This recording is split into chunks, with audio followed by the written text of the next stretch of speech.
Perfect, that's it. Something like that, and then frame the...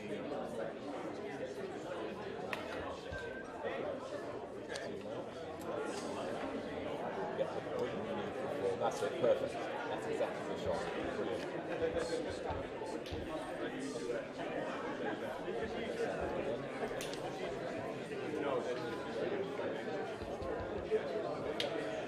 Just frame it so you've got what you need before.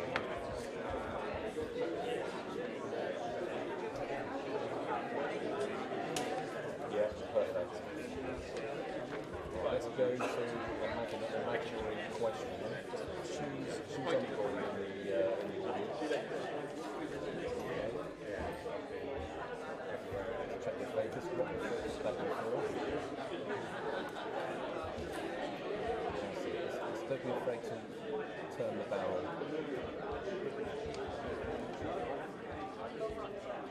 That's it, that's better.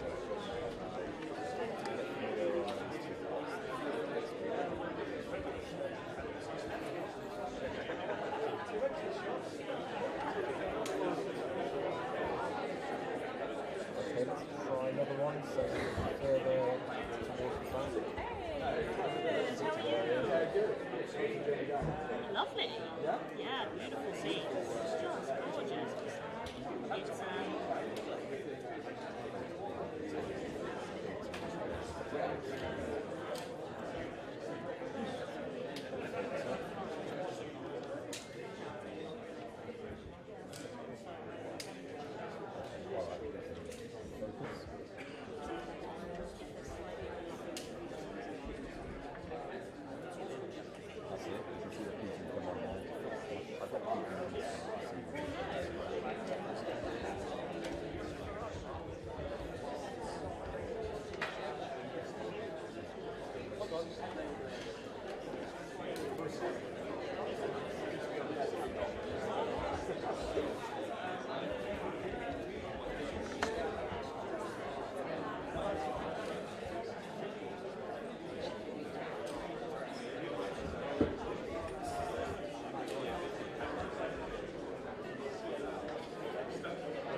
came here, it's not a right pen.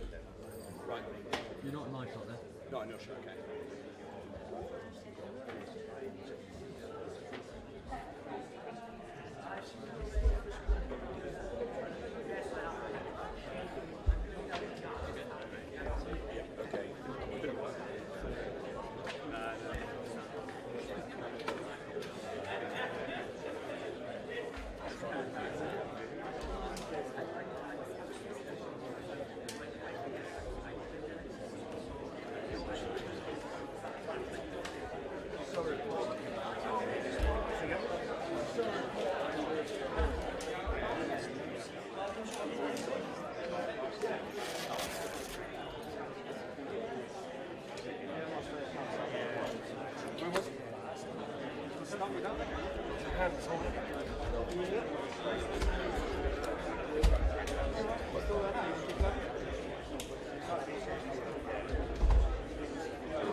Good as I got, because I was further behind. You out here? Oh no, I was at Anime Con on a weekend, and I just had a really enjoyable time taking sketches. Birmingham.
Tilt up a little bit, Jasmine. More headroom, more headroom. Okay, good.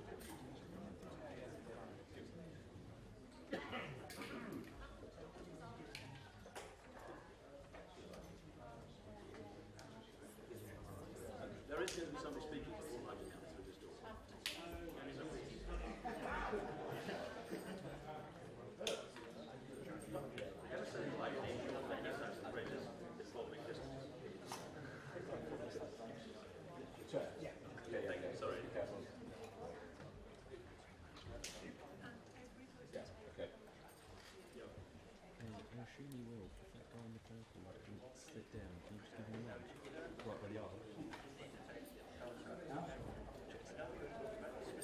sound here. Ladies and gentlemen, Got sound. if everybody could sit down, that'd be good. Just a quick introduction. In fact, Gareth will introduce himself, and he will introduce Mr. Farage after that. So thank you very much for your time. Gareth. So, I'd like to welcome you all to the Welsh Valleys and Gurnos. I'm Dr. Gareth Thomas. I'm the candidate for this area, and I'm here to just quickly discuss how poorly the Welsh Labour Assembly have been. For 25 years, we've had nothing but, well, nothing really, within the Welsh Valleys.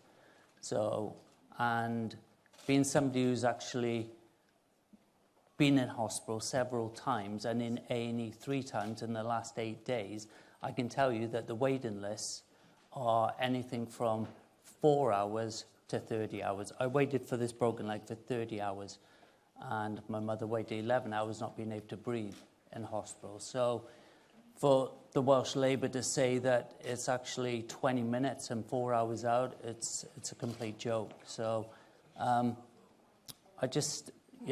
there's much more I'd like to talk about, but I'm here to actually introduce the man himself, Mr. Nigel Farage.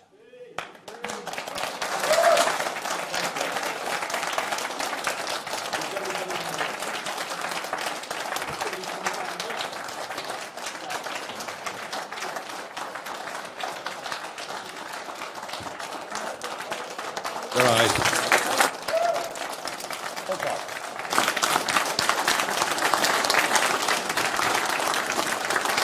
Very good.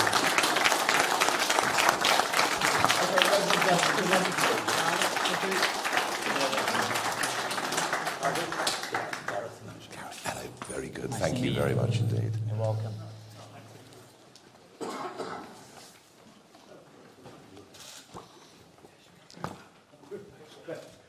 Good afternoon, everybody. Well, guess who's back? Back again.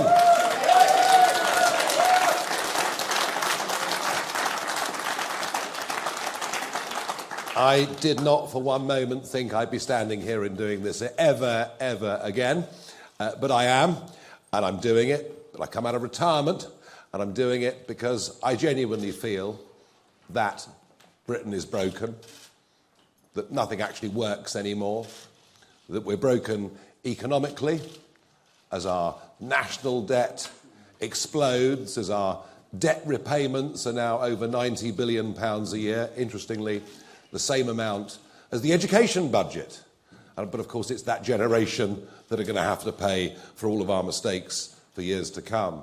I feel increasingly we're broken socially, and it doesn't matter what crime statistics the government quotes at us, we all feel less safe on our streets. And I think we've reached a point now where most crime even goes unreported. And I'm in absolutely no doubt that we are in decline culturally. We've begun to forget who we are, what our history is, what we stand for. We've put up with the minds of our children from a young age right through university, frankly, being poisoned about what this country is and what it represents. And all of this would be manageable if there were some clear political solutions. But I think our politics is perhaps as broken as all of the other factors that I've listed. And I was very struck over the last couple of weeks. I've been involved in 2 7-way debates with party leaders and main representatives, one on the BBC, one on ITV, which descended really into a shouting match between Penny Mordaunt and Angela Rayner. And yet, when you listen to what they were arguing over, it seemed to me that the more they argued, the more they seemed the same. We're going through a breakdown of trust in politics, where manifestos, one after another, can keep making the same promises, and no one believes now, frankly, a word that they say, which is why today specifically is not a manifesto launch. Because if I say to you manifesto, your immediate word association is lie. And that is, I think, wholly unsurprising. There are also many millions of people out there, not just disappointed over manifestos, but a lot of Brexit voters, millions of Brexit voters out there, genuinely disappointed. They believe that by voting for Brexit, and actually the reason we saw the turnout on the scale that we did is that we'd actually get a grip on mass migration into Britain. We'd get back proper control of our borders, and none of that's happened. In fact, the very opposite has happened. So there are feelings of disenchantment there as well. They, of course, also run through our millions of small businesses who thought, well, at least the regulations, at least the rules will get easier. Some people say to me, well, Nigel, that's a failure of Brexit. Oh, no, it isn't. It's a failure of a sovereign government to implement the will of the people and, indeed, its own manifesto. And I also think there's a complete lack of leadership. I'm not, going to say personally abusive things about Keir Starmer or Rishi Sunak. I'll leave that to the rest of the establishment to be rude about me, because I couldn't care less. It doesn't matter. I'm pretty used to it. I've even got used to people throwing things at me, but there we are. But there is a lack of leadership. People actually need some sense of being inspired, some sense of believing there's somebody up at the front that believes in what they say, says what they believe, and is going to show a way forward for the country. And I don't believe we have any of that either. So I've come back into this because I think there is now the most enormous gap that exists between the two big Westminster parties. And I say Westminster because it is very much Westminster and Oxford University thinking that dominates these parties. A huge gap between that and the conversations that I hear being had by families and people around the rest of the country. I could see it before the Brexit referendum. I could see this huge gap between our political class and the people. And the Brexit result, the shock of that result, showed us that it existed. I now believe that gap to be even bigger than it was before that referendum back in June 2016. So we've chosen to launch our contract with you. Now look, we are not pretending that we are going to win this general election. We are a very, very new political party, and we would have much preferred this election to take place in October or November. I personally was a bit crestfallen initially by what Rishi Sunak said when he announced July the 4th, but we are running very fast to catch up.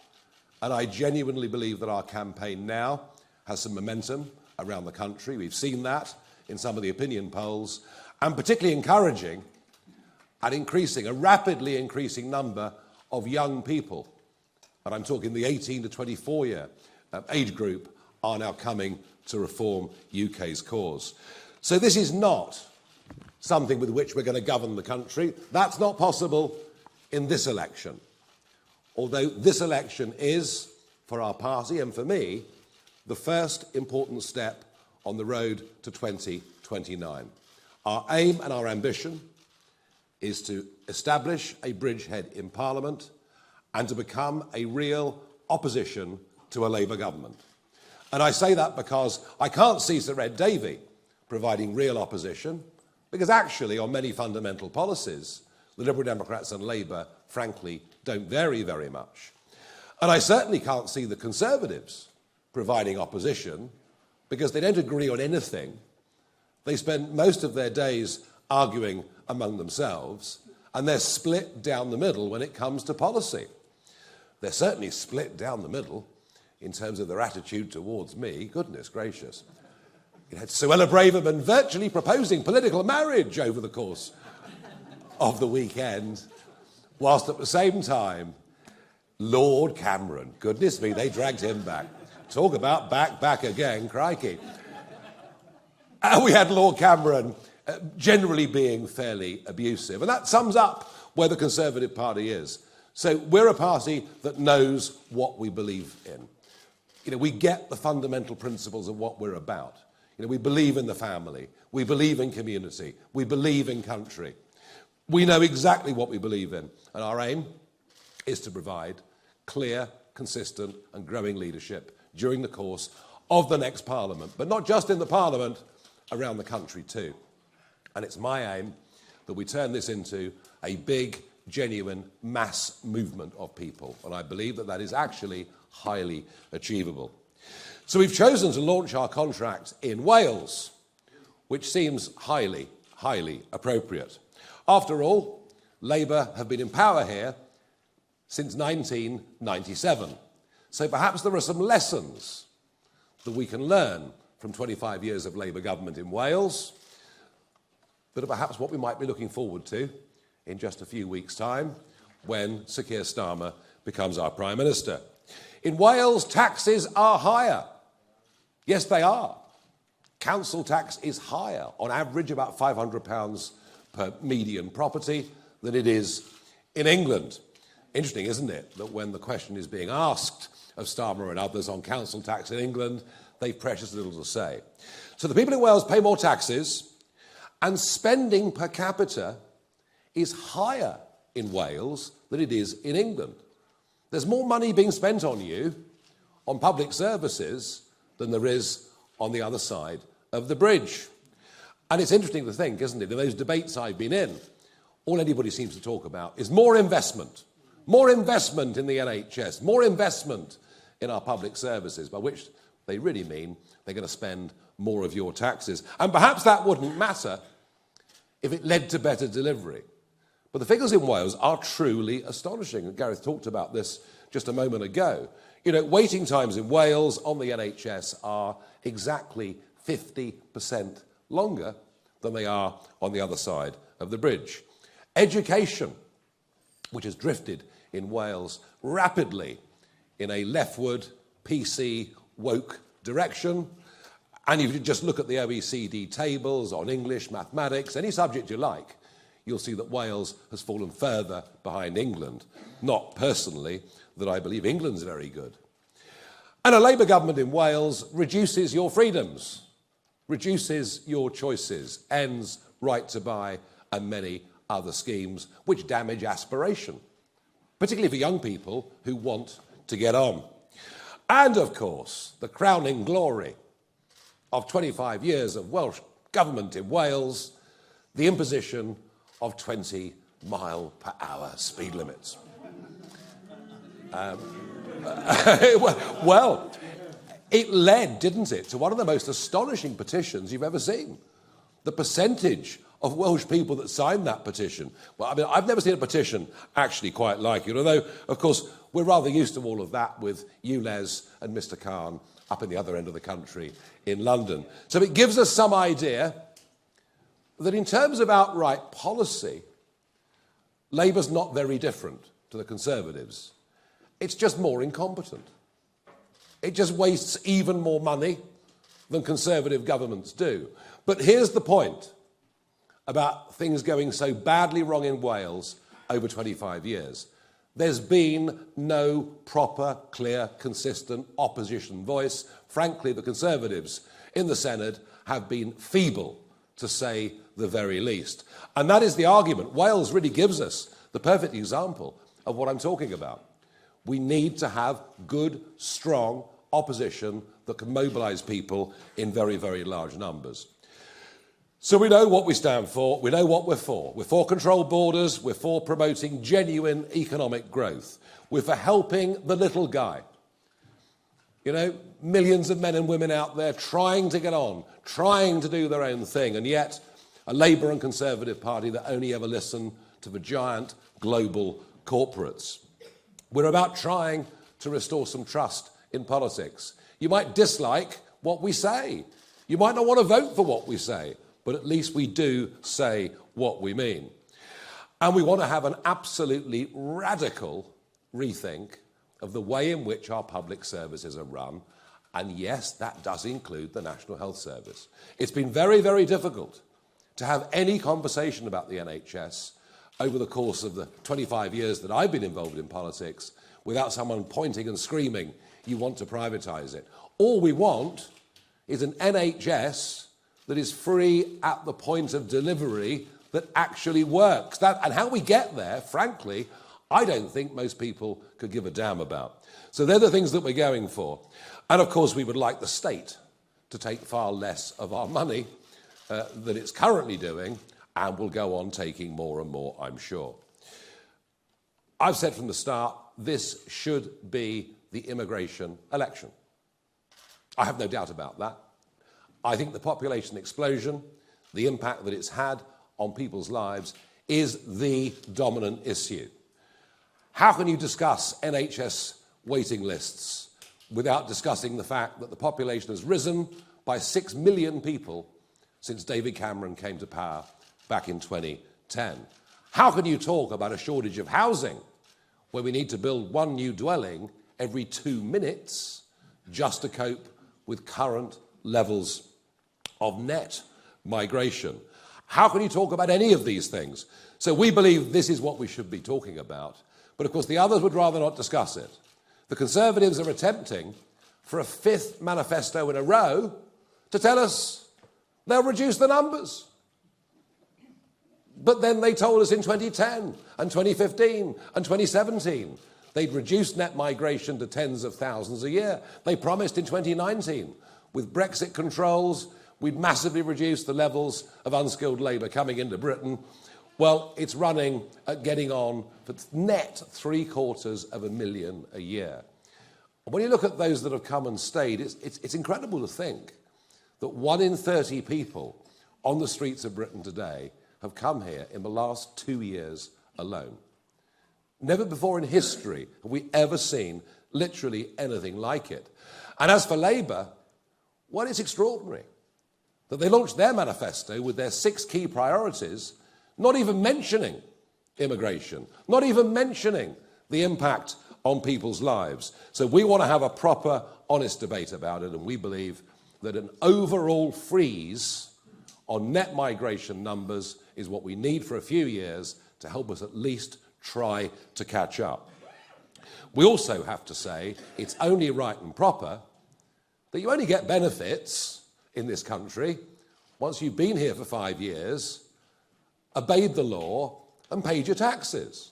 Again, these are policies that are discriminatory in favour of British taxpayers and British people. If you go to work in Australia, you won't get benefits or dental care. You'll have to pay into the system for years and obey the law. We're doing what a good, sensible country should do, recognising that the first duty of a British government is to its own people and not to anybody else. And as far as Dover's concerned, well, I was going out into the Channel 4 years ago, day after day, filming the small dinghies coming, predicting that vast numbers would arrive unless we changed policy and started deporting people who came illegally, something, by the way, that we used to do up until 2010. You know, the last years of the Labour government, we were deporting up to 40,000 people a year who'd come illegally. We've lost our way. And part of the reason for that is a court in Strasbourg that's become increasingly activist. They've even interfered recently with the Swiss government, telling them they have an obligation under international law to maintain net zero policies. Well, the Swiss government have decided to ignore them, but we think the only way to really fully restore sovereignty, to decide who can come in, who can stay, is by leaving that European Court of Human Rights. It is completely out of date. It's not serving the purpose for which we signed up to back over 70 years ago. But of course, this all leads on to the cost of living crisis. Rents are up by, on average, 20 to 25% across the whole UK since 2021 alone. Is it any wonder, with an exploding population, that rents are going up? So a freeze on overall numbers would at least begin to reduce the pressure. And of course, one of the biggest bills that families face, and the lower your overall income is, the bigger this particular bill matters, it's energy. It's energy. It's whether you're filling your car or whether you're paying for your heating.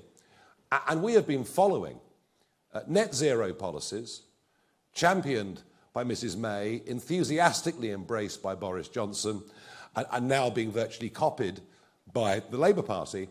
We're pursuing net zero policies that are self-destructive. Just look at what it's doing to industry. What's happening to steel making in South Wales? It's going. But somehow government thinks that's good because we reduce the amount of carbon dioxide that we emit. But we don't. We just export the production of that CO2 as the goods are made somewhere else. In this case, I'm particularly talking about primary, not secondary steel. And then we import the goods back into our country. So we want to get rid of the subsidies that are paid to green energy companies by loading taxes on the electricity bills of everybody in this country, and we've been doing this now for the best part of 20 years. But we also have to try and find out a way that people can be better off. National government, opposition, much of the media seems to want to bow down to the god of GDP. Our gross domestic product rose last year. Isn't that great? Well, if you massively increase the population, it's perhaps not surprising, with more people, that the overall size of the economy would grow. But here's the key. Coinciding with record levels of migration into Britain, we have now seen 6 consecutive quarters of GDP per head falling. We're getting poorer. The mass import of cheap, unskilled foreign labour may work for your big multinational company who want as cheap a labour as possible and couldn't give a damn about the social consequences, but it's not working. And we very much want to be a party that is on the side of working people. And that is why I think this is perhaps the most transformative thing in this document, which, by the way, has been so excellently worked on for months and produced by Richard Tice. He deserves the credit for this, not me. I'm a Johnny-come-lately when it comes to this document.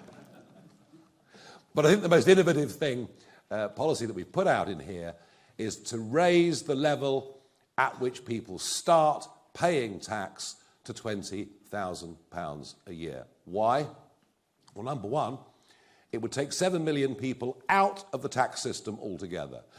A devilishly complicated tax system. That would be a good thing, of course, for those on low pay.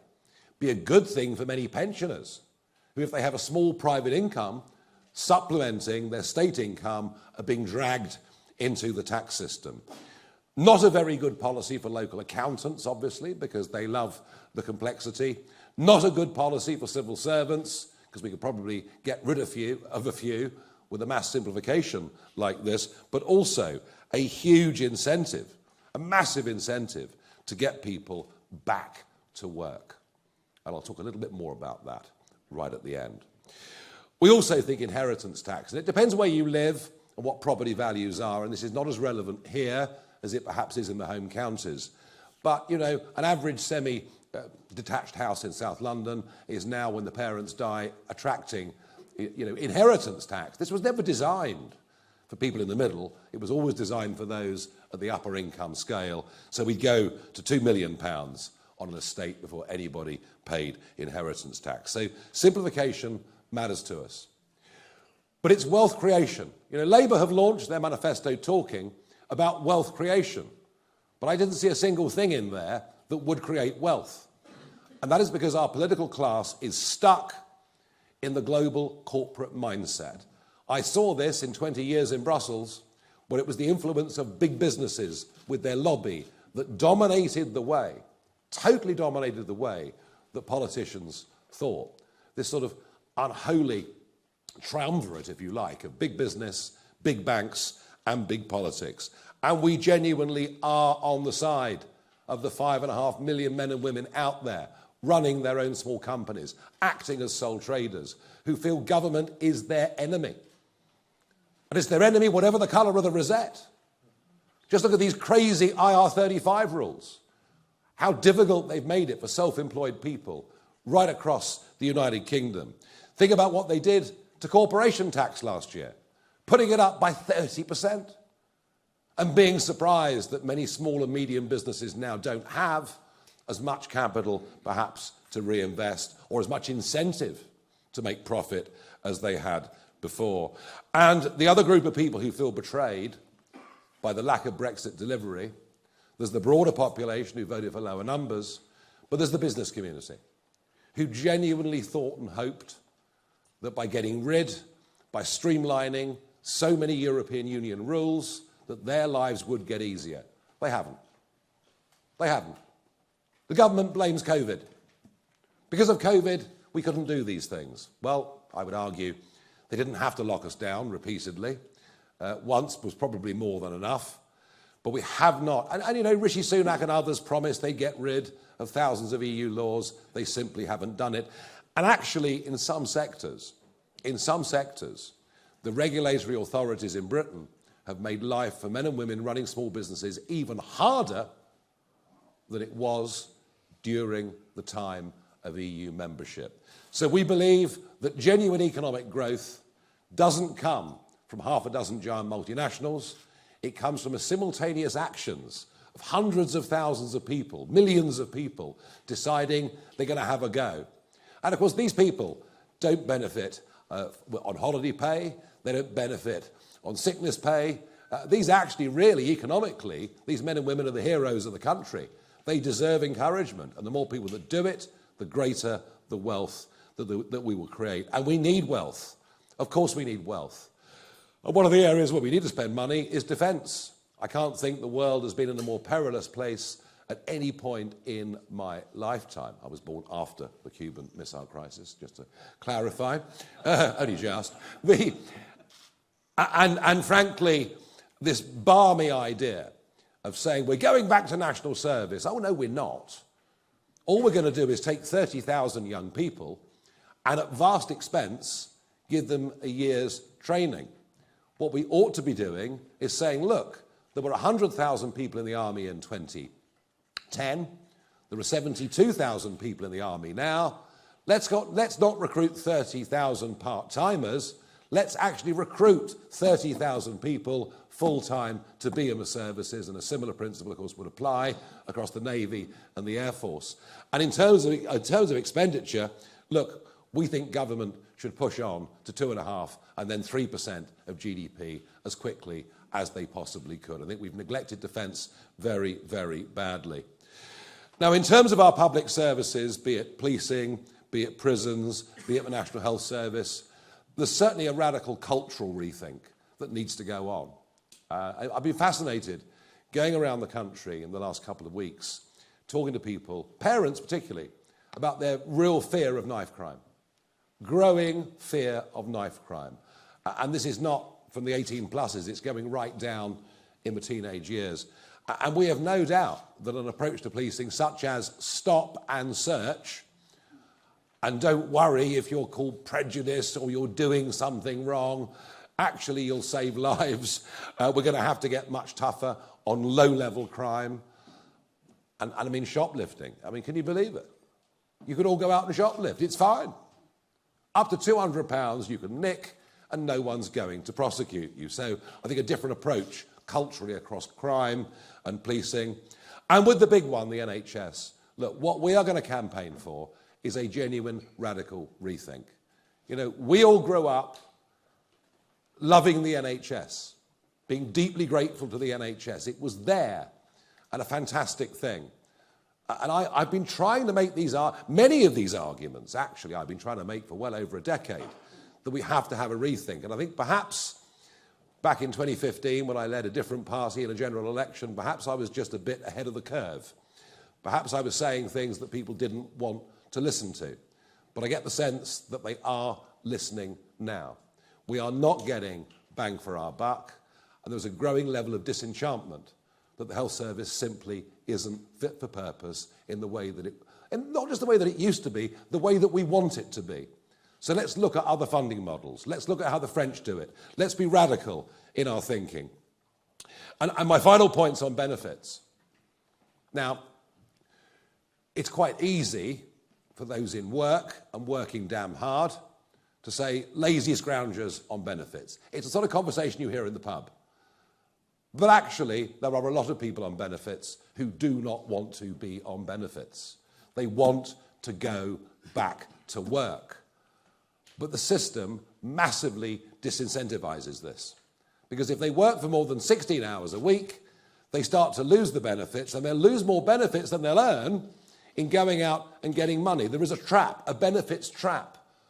And that isn't good for people economically, and it certainly isn't good for people psychologically. And that is where raising the level at which we start paying tax to £20,000 a year really, really matters.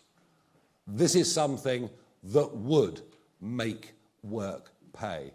That would make a massive difference to our societies, massive difference to nearly every one of our communities. And of course, for those on benefits who see it as a holiday, quite extraordinary, isn't it, that you could have an online consultation and be signed off on the sick with depression. And that, by the way, I'm not knocking those that genuinely have mental health issues. Of course I'm not. But what I am saying, it's ludicrous that that can happen with an online consultation. And we want to make it clear that for people that are thought to be fit and able-bodied, once they've had 2 offers of a job, if they don't take one of those jobs, they lose their benefits. And I think, again, that is something that working people would agree with. That outlines the broad principles of our contract. As a party, we're unashamedly patriotic. As a party, we believe that British history is a great thing and should be taught properly and with fairness and with balance. But as a party, we're radical. We're radical in terms of the way we want to change public services. We're radical in terms of the way the education system in this country needs to operate. We're radical in terms of our simplification of the tax system. We're radical in terms of our view on on issues such as the electoral system, the House of Lords, our right to a referendum. And you can be both. You can be traditional and radical at the same time. Because we're proud of who we are, but we feel at the moment politics and government isn't fit for purpose. We want real, genuine change to give us a better, brighter and stronger future. And I promise you all, this is step 1. Our real ambition is the 2029 general election. But this is our first big push. I've been back in this job for a couple of weeks. I sense we're doing really rather well. Thank you. Now, thank you.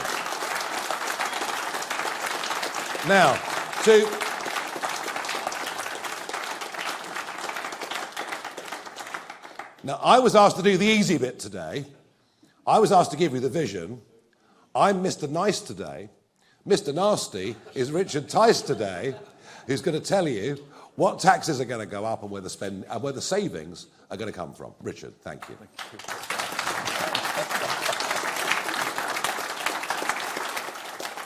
Thank you, Nigel. Thank you. Well, a very good afternoon. It's great to be here. Rarely been introduced as Mr. Nasty.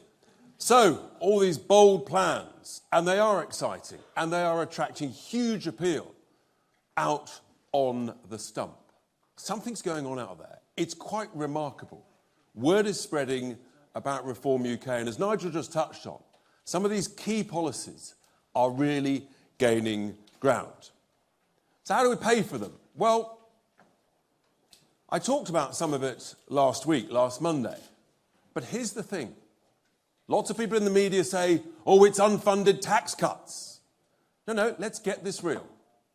It's unfunded spending. That's what's got us into a right pickle. Our fiscal deficit in the last year to April, no one talks about it.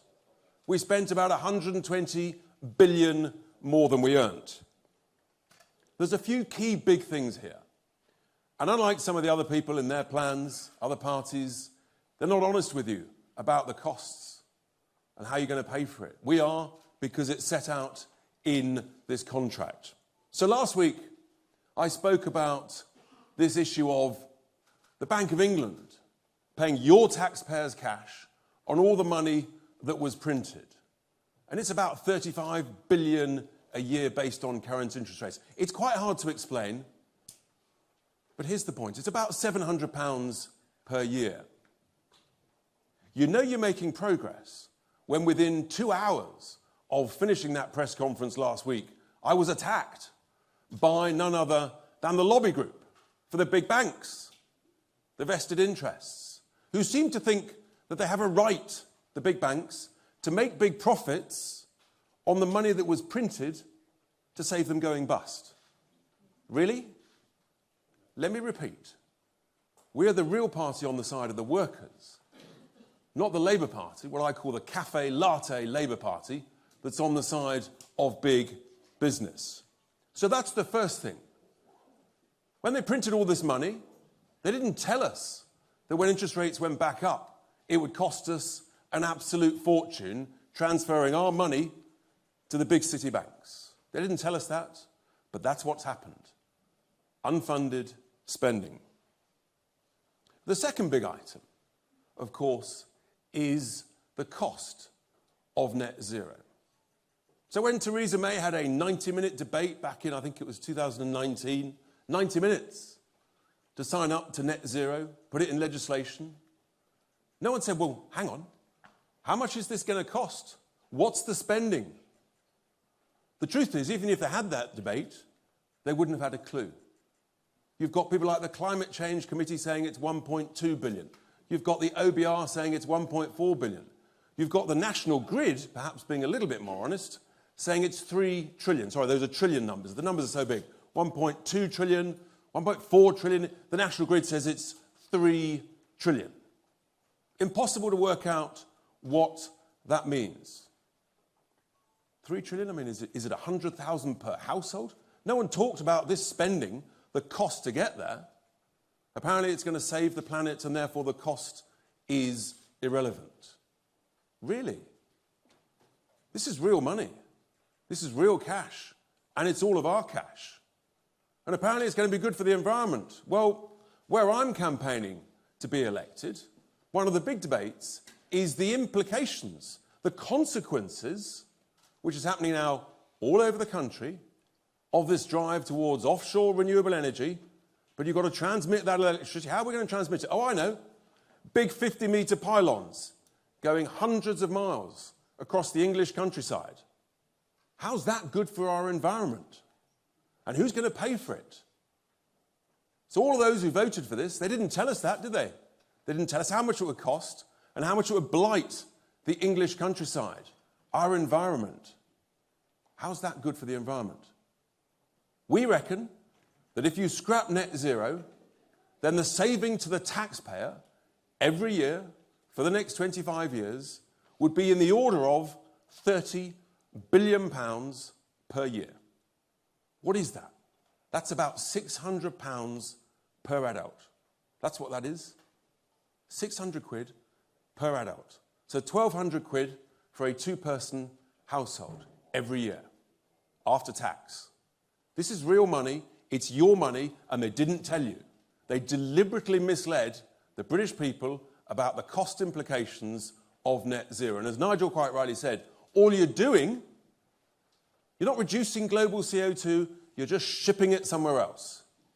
And we're the mugs that are paying for it. And it's got to stop. And we're the only party that has the courage to say, this is unfunded spending, it's costing us a fortune, it's not going to save the planet, and it's got to stop. 30 billion a year. Now the third big item, and again some of the press will attack us, one of the mainstream broadcast journals, newspapers this morning tried to do an analysis of some of these costs. The thing was though, because they didn't want to actually tell us the truth about these numbers, they just talked about in generalities. But we all know taxes have gone up to record levels, and yet the quality of the outcomes of public services has declined. That can only mean that we're spending money badly. If taxes had gone up and the quality of public services had improved no end and waiting lists had dropped to zero, you might say, well, money's being spent well. So when I talk about waste in public services, waste in public spending, particularly in things like the NHS, I always get contacted within a couple of days by nurses, anaesthetists, surgeons, doctors who say, Richard, thank heavens, someone is actually telling it as it is. The waste is everywhere. It's extraordinary. And I've got a very simple slogan. It's what we do in business. And we come from the world of business. We're fixers, we're sorters, we're doers, we make things happen. It's very simple. You've got to cut out the waste from the back office and invest it in the front office. That's how you grow a business. That's how you improve the surplus that you make. That's how you improve the quality of your product. And that's what we've got to do with the public sector. Instead, we learn that since about 2019, there's an extra 600,000 people working in the public sector, but productivity's gone down. So we have to be honest with people. And in the same way that all of us struggling with our bills at home, we're saying, well, I've got to save £5 in 100. But you've still got to pay the bills, the rent, the mortgage, the food. So you've got to buy more wisely. That's what we do in business. Nigel talked about small businesses. We're all looking at our bills. And in business, you say to your spending managers, folks, we've got to cut the cost, but we've still got to provide the product. So you've got to save £5 in 100. And bluntly, that's your job. And if you don't, you're fired. I know it's tough, but these are tough times. And when the going gets tough, guess what? The tough get going. That's the reality. And that's what's got to happen in the public sector. When they introduced the Equalities Act in 2010, and all well-meaning, well-intended things like diversity, inclusion, and equality, it sounds lovely. But they never told us about the cost of it, did they? They never said it's going to cost hundreds and hundreds of millions every year, and productivity is going to go down as you move towards mediocrity. So I simply don't accept the nonsense that's talked by those in the Treasury and in the main two parties who say you can't save any money in the public sector. It is utter nonsense. We know it's nonsense because of those extra 600,000 people. We know it's nonsense because the size of the cake that Nigel's talked about in the NHS, it's up to about 11% of the size of the cake, and yet waiting lists have gone down. That is the proof that we can spend money better. We can save money in the back office and invest it in the front office. And I know it sounds glib, but the numbers are big. But if you save £5 in 100 in wasteful public sector spending everywhere, the quangos, the commissions, the local authorities, the government departments, it soon adds up.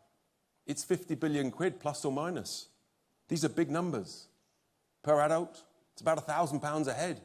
This is real cash with which we can completely transform the way we run our economy, and as Nigel touched on, the tax cuts, in order that actually we can make work pay, we can make businesses grow, we can encourage risk-taking. Let's remember, the biggest risk in life is never taking one. That's what small business folk do. Those are the big savings. On top of that, if we get 1 million people off benefits back into work, there's huge billions of savings. Oh, another bugbear of ours, HS2. I mean, the Prime Minister scrapped the top end. Prime Minister, well, if you're going to do a job, for heaven's sake, just do it properly. Just scrap the rest of it. Billions more there. Foreign aid. We know there's huge amounts of waste in foreign aid. We could reduce the amount we spend on foreign aid, saving another 6 billion or so every year. These are huge savings. This is a completely different way of running our economy. I believe it's achievable. We know it's achievable. That's why we put this forward. And we know the current status quo, the main two parties tinkering at the edges, there's no growth. You can't tax your way out of this crisis. We've got to grow our way out of this crisis. And this, folks, is how you pay for it. We've got to stop paying the interest on the printed money. We've got to scrap net zero, and we've got to cut out the waste in the back office of the public sector and invest it in the front line. If we do these things, then we can make this country grow again. We can afford to invest where we need to invest, in growth, in tax cuts, in defence, and all the other things in this great contract. So I commend this to you. Reform UK commends this to you. This is how we pay for it. It can be done. No one's saying it's easy. Truth is, life isn't easy. But if you're not prepared to get tough with wasteful spending, then we are heading towards a very bad place. That's what we're about. That's what Reform UK is about. And that's why Reform UK is going up in the polls. Word is spreading. People love common sense policies and a common sense approach to what we do. I commend this contract to you. Thank you very much.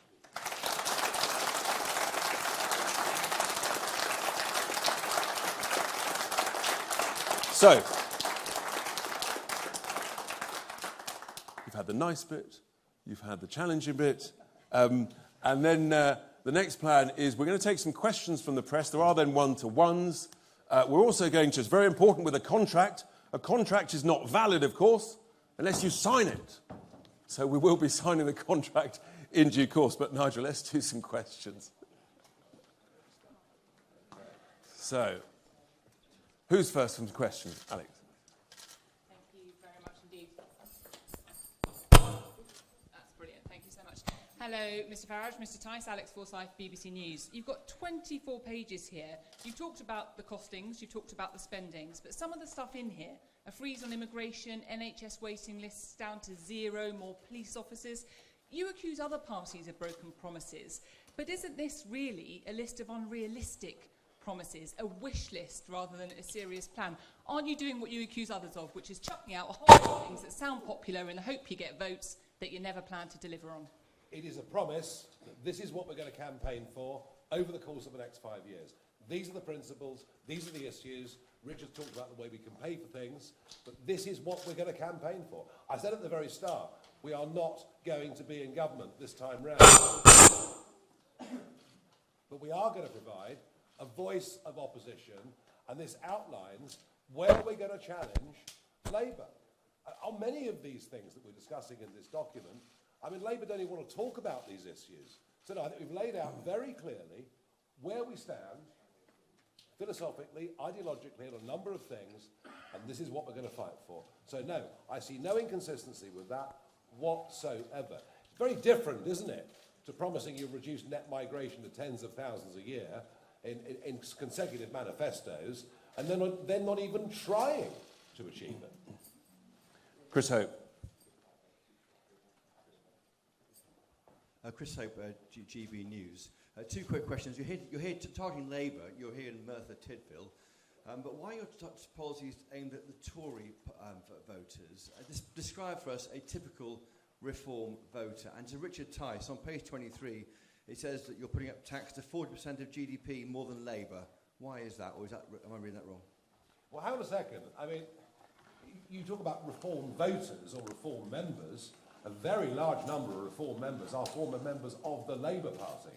And they've been on that journey that millions did in this country, you know, from sort of 2010 on to now. I guess Lee Anderson being perhaps a very, very good example of that. And I think actually what we're talking about here in terms of giving those at the lowest end of the income scale or those trapped on benefits, we're trying to find some answers, some solutions and things we can campaign for to try and make lives absolutely the best they can be for those at the bottom of the spectrum. Now, whether you regard that, Chris, as being a Labour policy or a Tory policy, I don't know.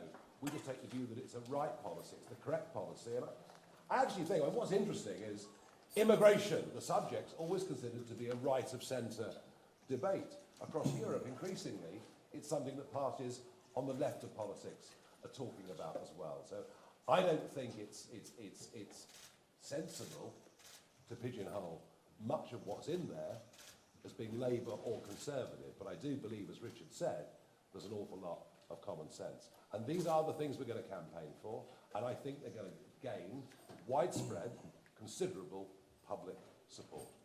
Thank you. Just on your second point, Chris, yes, there's a simple expression here, which is that smart tax cuts that create growth pay for themselves over and over and over. And if we get higher growth, then guess what? You get higher tax revenues. And the compounding effect of that over a 5 to 10 to 15-year period is absolutely massive. And there's not enough discussion in this country about the benefits of growth. And there's no idea from the main two parties about that. So what we put in there is an estimate. If you grow the economy by an extra 1 to 1.5%, then the extra revenues, tax revenues, would be about 10 billion. Look, that's the reality. We've got to talk about growth and the benefits. Who's next? Sam Coates. Sam Coates, Sky News. Mr Farage, in your contracts, you're proposing to spend an extra £141 billion every year. That's about 30 times the amount that Labour are going to spend, or say they're going to spend, 10 times the amount the Tories, 3 times the amount that Liz Truss promised to spend. You did say that you weren't going to win the next election, but the scale of this, it's deeply unserious, isn't it? That's right, it's radical. It's fresh thinking. It's outside the box. It's not what you're going to get with the current Labour and Conservative parties who are virtually indistinguishable, frankly, from each other. Is this radical fresh thinking on economics? Yes. Is it radical fresh thinking on constitutional change? Yes. Is it very radical change on the way our education system is currently bringing up our young children? Yes. Britain is broken. Britain needs reform. That's what we're here for. That's what we're trying to do. And Richard has also suggested some very interesting radical changes to pay for it. But we're unashamedly radical. We want change. This isn't working, and nobody has got political arguments in this election to... I mean, it's basically more of the same. It is going to be a Labour government. We all know that. I said that 2 weeks ago when I came back, when Richard passed me the ball or the hand grenade that was fizzing or whatever it was. And I said that 2 weeks ago, that Labour are going to win. This is about who the opposition's going to be. And what we're talking about is what we're going to fight for over the course of the next 5 years. So, no, there's no rowing back from me, no apologies from me on this whatsoever. This would represent a fundamental transformational change within the British economy. But to be clear for those who are watching on the live stream, Sam, yes, there's some series of spendings, costs, but we also outline all of the savings that I've just touched on there. So it's very important that you look at both sides of the coin. As Nigel says, it's not working. People are getting poorer. Unless we change course, we are heading towards disaster. That's the point. Who's next? Yes. Hi, Emilio from Politico. I've got a question for Mr Farage. One of the main criticisms of you is that it's all well and good being a kind of protest voice, because it's not that hard, but governance and even leading the opposition, like you're saying you want to do, is actually a much more complex thing. It requires delicate management, it requires negotiation and compromise. And although you might not like their decisions, Rishi Sunak and Keir Starmer, they both have experience running enormous, complex organisations that require some of that compromise and negotiation. What do you say to people who might like you and think that you talk a lot of sense, but don't believe that you've got the attitude or the skill for the compromise and management required to be an actual opposition leader or even PM rather than just a protester? All right, well, look, I think, we all have our personalities. Yes, of course, I'm fairly decisive. I have an opinion. Doesn't mean I don't listen. Doesn't mean I don't change my mind. Doesn't mean I don't respect others. Doesn't mean I can't work as part of a team. And many people I work with in politics, I've worked with for many, many years. So I understand the point about compromise. But equally, you have to have a vision. You have to have a goal. And I've had that. I mean, this time 30 years ago, I was campaigning in the Eastleigh by-election in Hampshire. All right? And I did it not because I wanted a career, far from it. In fact, in the end, I gave up a good career because I wanted to pursue goals. I wanted to pursue things that I believed in. And I'd come out of retirement to do this for a similar reason, albeit it's not, as some would see it, the narrower point of self-government outside the European Union, although I never believed it was, but some saw it that way. This is about the way in which the country is run, the way in which the country is managed. So, yes, I can compromise if I need to. But I also think I've had some long-term views of politics, of society, that have been right. So, yes, I'm very confident. I'm very confident in what I say and what I believe in. And I think to give leadership, you actually need to have that. I'll take a couple more. Yes, the lady there. Hi.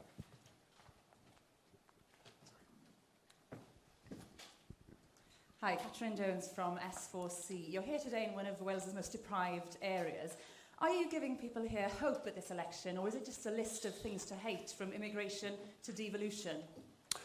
That question is very closely linked to the previous question in this sense. This is not a protest document. This is not a protest vote. And it's been a common misconception with all the campaigns that I've run over the years. I remember sort of in 2011, 12, 13, every by-election we'd hear, well, that was a shock result for UKIP. The protest vote is growing. It was always a protest vote, as people are suggesting this is a protest vote. When you actually poll people that voted for parties I led back then or now, when you poll them and ask them, is it a protest vote? They say, no, it's not a protest vote. We believe in what they're saying. We think they've got positive policy solutions for the future. So yes, of course, we're in an area that has done relatively badly compared to many others, and we genuinely believe the biggest beneficiaries of the ideas we're outlining here will be people, and I repeat the point, trapped on benefits who don't want to be there, or on low incomes, or with energy bills that they're struggling to pay. There is a lot more here, far more here, for those at the lowest end of the income scale than there is for anybody else.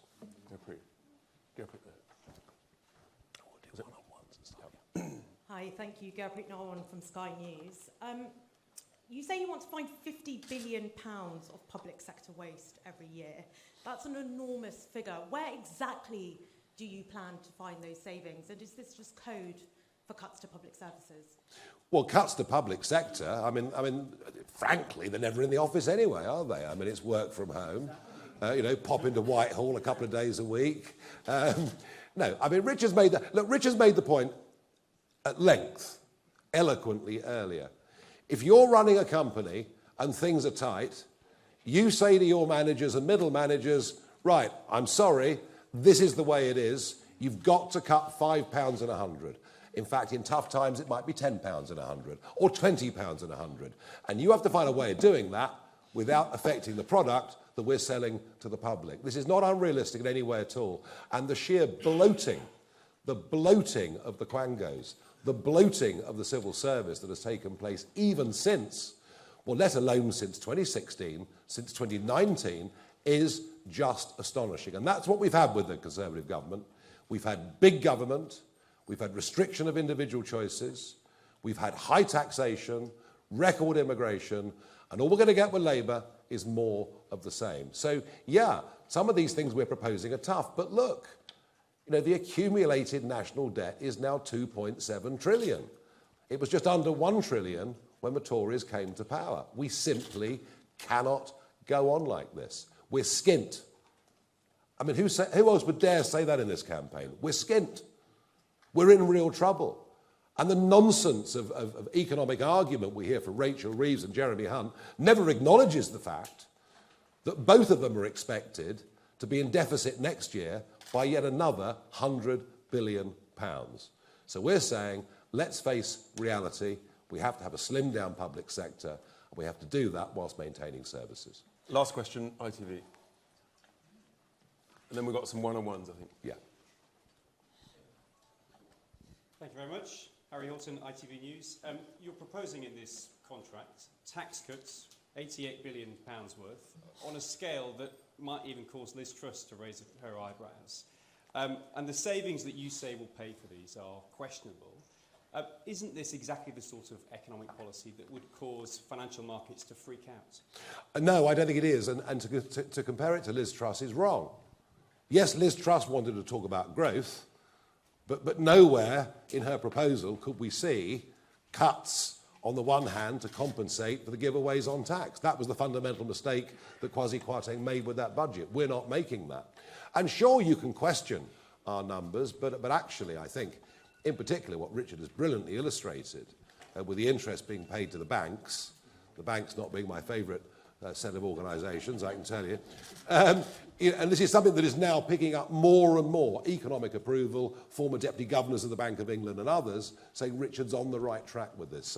So no, and in terms of financial markets, well, of course, the French bond market is very interesting this morning if you look at it. Look, I think an idea that says we want to regenerate the British economy an idea that says we want to bring back manufacturing to our economy, an idea that says we have to accept the fact, whatever our view, we'll be using oil and gas until 2050, so why not produce our own in this country rather than importing it? I think all of these things actually would be quite bullish for financial markets, even if there was initially a bit of a political shock. But look, let's be realistic. I repeat the point. We ain't going to win this election. This is our first big election. But we are well on our way, if you believe the MRP polls, etc. at the weekend, we're well on our way to establishing, that bridgehead in the House of Commons. And those MPs that we do elect will actually have on their shoulders the hopes and optimism of many, many, many, many millions of people. Be in no doubt, this campaign is going well. There is momentum out there. You only have to look at things like social media numbers to realise how well we're doing with a budget that's a fraction of the others. And that's because we've got, we may be, compared to Labour and Conservative right now, we may well be a relatively small party, but we've got a very, very big message. Great.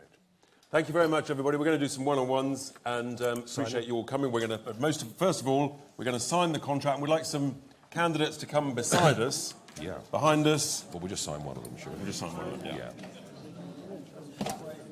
Come, if we get some candidates behind, come behind, that'd be great. Sign it nice and slow for everyone. Yeah. Have we got a Sharpie? All I've got's that. Yeah, that's... I'm not sure it's going to work. Okay. That's what we got. That's what we got. That's what we got. Hello. All right. All right. Yeah, let's have a go. Just that needs to be lower. Yeah, fine. No, it doesn't work at all. Look up. Eyes up, Nigel. It doesn't work at all. Please, sir. Can we come up to this one, just above? Yeah. There we go. Fantastic. Thank you. Nigel, just do this one. Nigel, please. I'll do them all. Okay.